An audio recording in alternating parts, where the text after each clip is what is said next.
What's good, YouTube land? Here's a line I haven't talked about at all because, frankly, it really didn't interest me. It's the Retro Morphin. Because, yeah. I really didn't feel like buying the Mighty Morphin team again for the millionth time. But count me in for some characters who rarely ever get toys. This time, it's frickin' Ninjor. Who I don't know who saw this coming, but damn, I sure didn't. Uh, good old Ninjor. Played a somewhat important role in Season 3 and yet still kind of felt like a bit player because he really wasn't around that often, but I am just a sucker for this old school packaging with the pink and the neon logo, the lightning bolt, and just the solid green cardstock. It brings back so many memories. You got pictures of Ninjor there, Ninjor himself right here, right down here. Retro Morphin Power Rangers Ninjor by Hasbro. And on the back you have his two modes, his attack mode and his ninja mode, which the attack mode doesn't really have a name in the show. Oh, and also the throwback logo with the Rangers under it with their animals, or their dinosaurs, as chest symbols. The old non-accurate suits. But, you know. The closest it came to actually have a name was Battle Mode Ninjor gave himself, but yeah, let's get it open. I almost never get a chance to actually talk about Ninjor. Because I don't want to say apparently. According to lore, Ninjor was the one who made the original power coins. And then when the Rangers needed new powers in Season 3, they had to call on him again to say, hey, can we get new powers, please? Which are conveniently the same colors as the ones we've been using for a while. I'm trying to keep this box, or this cardstock, as intact as I can. Give you a good shot of behind him. It's a nice effect there. And Ninjor did fight a couple times in Season 3. Not very much, but here he is in all of his modern retro action figure glory. Oh, listen to that.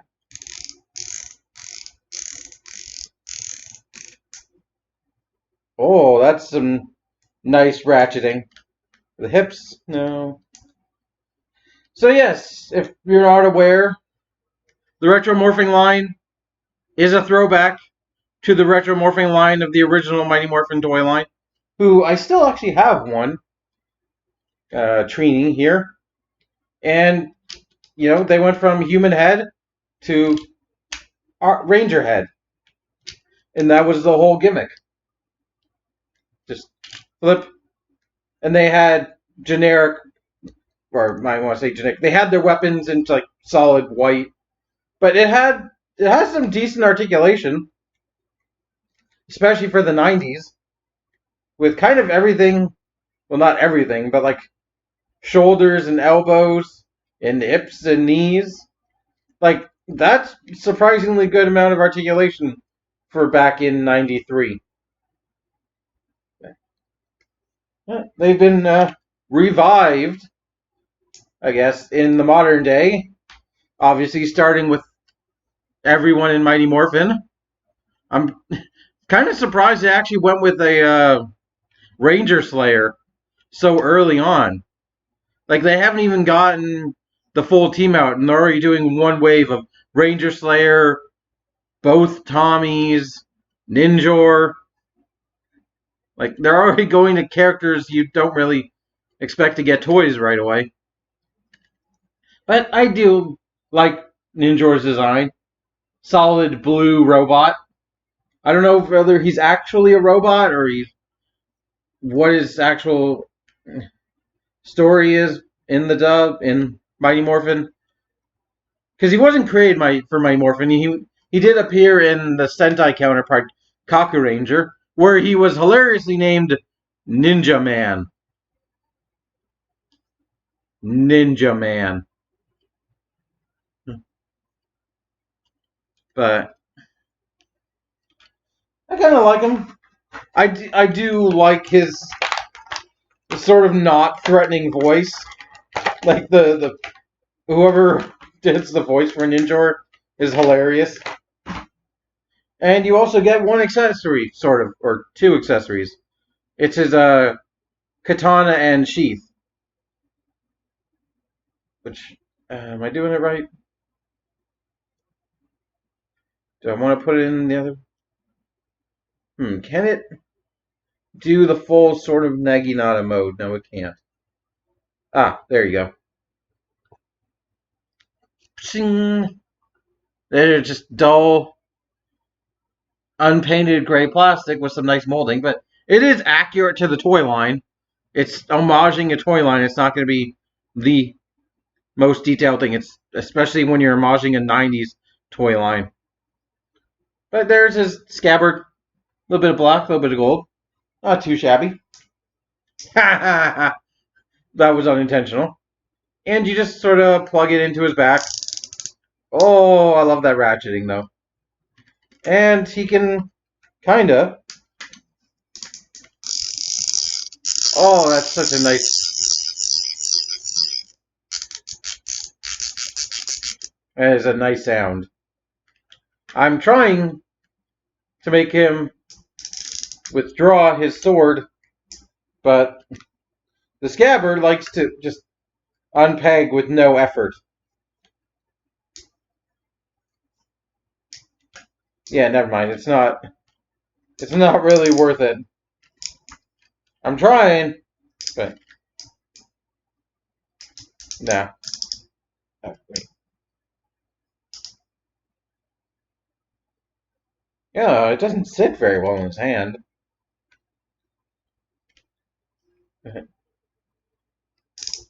There, give you a close-up of his face, sort of take the sword out of his hand.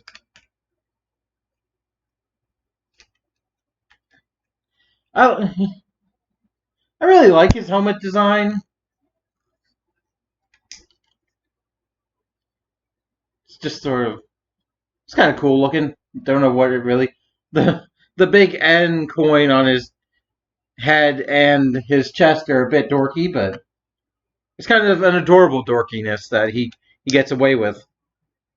Articulation wise, not much. You got shoulders with that lovely ratcheting. You get a wrist swivel, and that's basically it. Which you'd think they could have at least done this much articulation. I think they have probably this much articulation on the regular Rangers, but given Ninjor's design and his transformation, it's completely understandable why he doesn't really have. Oh, well, he has ankle pivot. That's something. He has a full 360-degree ankle pivot. But yes, we do have to transform him into attack mode using the main gimmick of the head flip, along with fold the shoulder pads and slide these bits down. And there you have Ninjor in his attack mode, which I can't stress this enough. His name in Kaku Ranger for this mode was Samurai Man.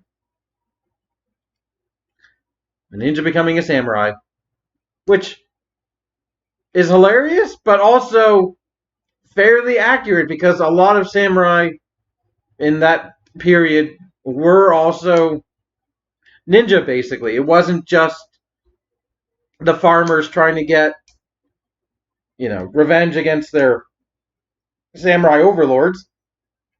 A lot of samurai had to partake in ninjutsu and things like stealth and you know, all the stuff that came with being a ninja. So, a ninja becoming a samurai, yeah, completely viable. Also, this head swap feature, which is just push this back, but this is also just really fun. But here you get a look at the Samurai Man head, which is I would say, based off of sort of a traditional samurai kabuto, possibly. The big U, the big horseshoe forehead thing is hilarious. And he also has an N for Ninjor right there, but I like it. I like it. It gives it a different feeling with the molded in lips and the actually two eyes, which are green.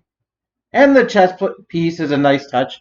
Unfortunately, you can't do the Naginata, or I don't know if it's actually classified as Naginata, but in the show he would combine his sword and its sheath like this and grab and wield it two-handed style, but even though there is a slot in the gold, you unfortunately the pommel is a bit too thick for that one. Oh. So let's put his katana in his hand. Also, I feel like noting his hands are sort of softer plastic, because most of his body is this kind of hard, solid plastic, sort of hollow feeling, but you know, strong, solid. But his hands are a bit more soft and flexible, which I guess when you need to put the sword in his hand, it makes sense. Right. He has just enough posability to create some semi-decent swordsman poses. I wish he had a bit of a downward, you know, downward hinge at the wrist, so he didn't have to just hold it there. But we've come a long way since this, is all I have to say. For example, here's the most recent current line of action figures. It's a Lightning Collection Putty Patroller. So this has a lot more joints, but this, it still feels like it has a specific charm to it. Like, the plastic is solid, and, you know, not to harp on the Lightning Collection, because I love it, but sometimes more is just too much more. Like, occasionally in the Lightning Collection, the plastic doesn't feel as strong as it really should be, given, like, all the joints and the modern engineering. So, like, some of them feel a tiny bit brittle at times. Like my SPD Red Ranger, I believe I had to super glue his shoulder back into place. Stuff like that, but this plastic does not feel like it's going to break. I mean, it'll probably break and shatter into pieces, so you might not want to whip it at somebody, but through basic play, although you're unfortunately not going to get much play, just kind of this and that, really doesn't it feels really solid. I don't know. This old school solid plastic, like, listen to that clack. Like, you don't get that with high end. You don't get that with the Lightning Collection. There goes the Putty Patroller.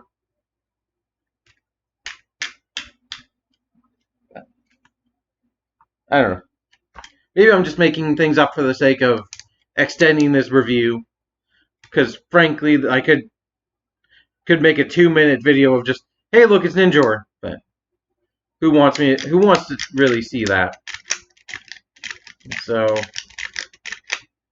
I am totally satisfied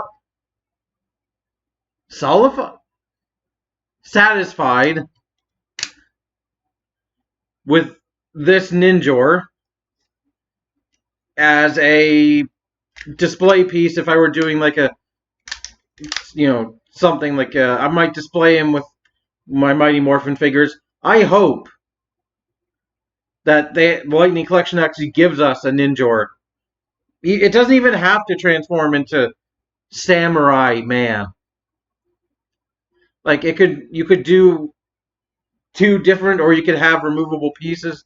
I'm sure they can make Ninjor work because he is criminally underrepresented in plastic.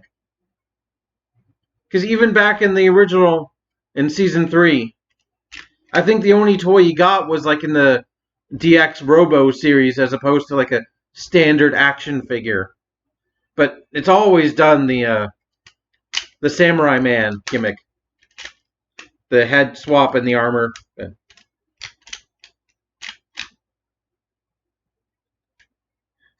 It's funny to think that the lore for Ninjor, because basically they tried to do the same thing as the Ninjor story in Mighty Morphin the movie, with Dulcia giving the Rangers the ninja powers.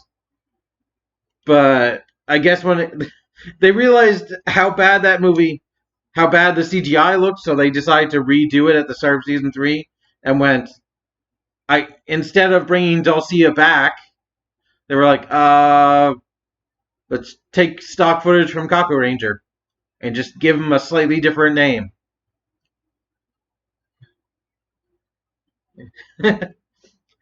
Friggin', what was that, like, Zordon and Alpha, probably mostly Alpha, because I imagine at this point Zordon was probably already in the tube, but they found a map to the power coins.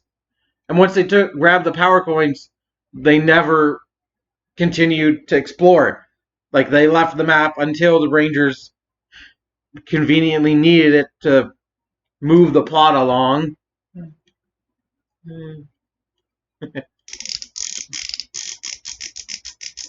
But hey, ratcheting.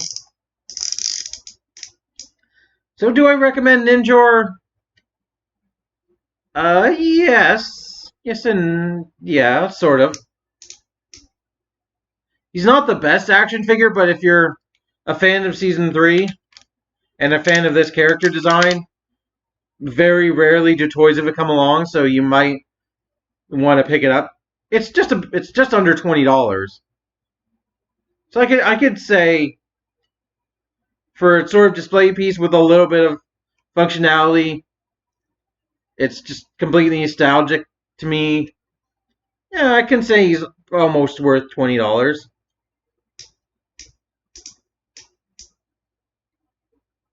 If anything, it was just an excuse to talk about Ninjor for a bit. So, there you go. Thank you for watching. May the power protect you. And until next time, keep it weird. Bye. Frickin' Ninja Man.